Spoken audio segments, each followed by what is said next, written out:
बड़ी खबर है। आरएसएस प्रमुख मोहन भागवत का बड़ा बयान। भारत एक हिंदू राष्ट्र, हमें एकजुट होना होगा, ये उन्होंने कहा है। भागवत का हिंदू समाज से एकता का आह्वान। हिंदू समाज को सुरक्षा के लिए एकजुट होना होगा।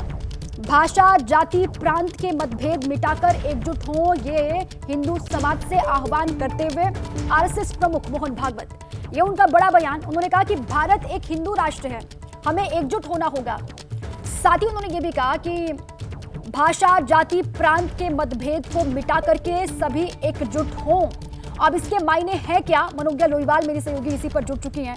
मनोज्ञा, ये इन बड़ी बातों का जिक्र किया मोहन भागवत ने और साथ ही वो पूरे हिंदू समाज को एकजुट करने की कोशिश करते हुए और ये कहते हुए कि भारत एक हिंदू राष्ट्र है और सभी को एकजुट होना होगा।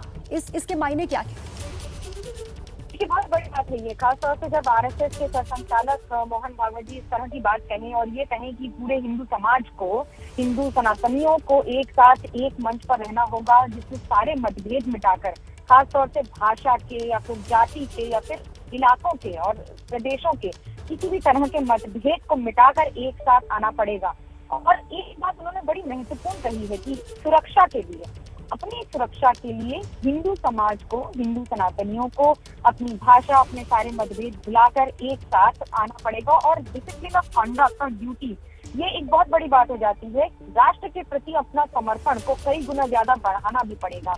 ये कहा गया है। देखिए, आरएसएस के संचालक मोहन भागवत बहुत कम बोलते हैं, बहुत चुनिंदा मुद्दों पर बोलते हैं, लेकिन जब बोलते हैं तो वो आने वाले कई वर्षों की एक लाइन तय कर देते हैं, जिसमें उन्होंने डिसिप्लिन की बात कही है, जिसमें उन्होंने गोल ओरिएंटेड सोसाइटी की बात कही है और साथ ही साथ ये भी कहा है कि सोसाइटी का मतलब कि मैं और तुम और सिर्फ हमारा परिवार नहीं है, बल्कि वो परिवार है जो पूरे समाज के साथ आगे बढ़े और देश की सुरक्षा में और खासतौर से भारत को एक हिंदू राष्ट्र और हिंदू मान्यता के साथ आगे बढ़ने में सभी समुदाय और सभी हिंदू सनातनियों के साथ एक साथ आगे बढ़ने का मौका भी।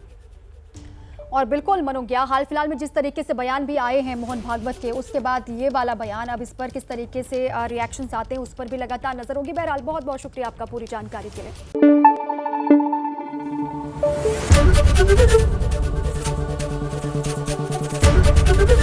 एबीपी न्यूज आपको रखे आगे।